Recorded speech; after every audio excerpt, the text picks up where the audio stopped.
একটি বৃদ্ধ লোক একদিন একটি ঔষধের ফার্মাসিতে ঔষধ কিনতে গেল। ফার্মাসিতে দোকানের কর্মচারীকে বৃদ্ধ লোকটি প্রেসক্রিপশন দিল। প্রেসক্রিপশন অনুযায়ী দোকানের কর্মচারী সব ঔষধ প্যাকিং করে দেয়। সব ঔষধে মোট বিল হয় 10,500 টাকা। কিন্তু বৃদ্ধ লোকটি গুণে দেখে উনার কাছে মাত্র 5,000 টাকা আছে। বৃদ্ধ লোকটি 5,000 টাকা দিয়ে দোকানের কর্মচারীকে খুব অনুরোধ করতে লাগলো, কিন্তু দোকানের কর্মচারী নিরুপায়, কারণ দোকানের মালিক সেখানে উপস্থিত ছিল।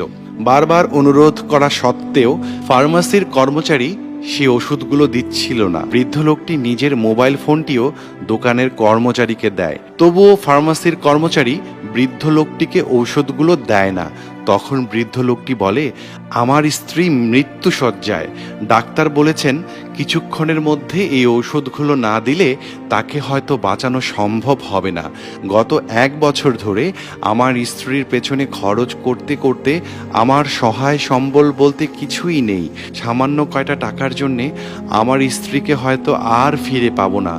এ কথা বলে লোকটি কাঁদতে থাকে। কর্মচারী যখন কিছুতেই বৃদ্ধ লোকটিকে ঔষধগুলো দিচ্ছিল না, তখন সেখানে দাঁড়িয়ে থাকা একটি ছোট্ট মেয়ে বাচ্চা তার আম্মুর ব্যাগ থেকে 500 টাকার একটি নোট নিয়ে বৃদ্ধ লোকটিকে দেয়।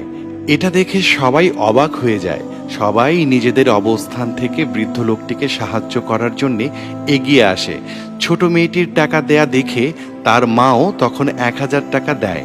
এটা দেখে তার বাবাও 1,000 টাকা দেয়। তারপর সেই ফার্মাসিতে আসা আর একজন ভদ্রমহিলাও 1,000 টাকা দেয়।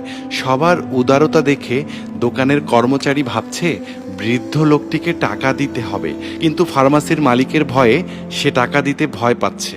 একসময় সে কর্মচারী মালিকের থেকে একটু আড়াল হয়ে লুকিয়ে বৃদ্ধ লোকটিকে 500 টাকার একটি নোট দেয়। কর্মচারী টাকাটা যতই লুকিয়ে দিক না কেন, দোকানের মালিক কিন্তু ঠিকই টাকা দেয়াটা দেখে ফেলে।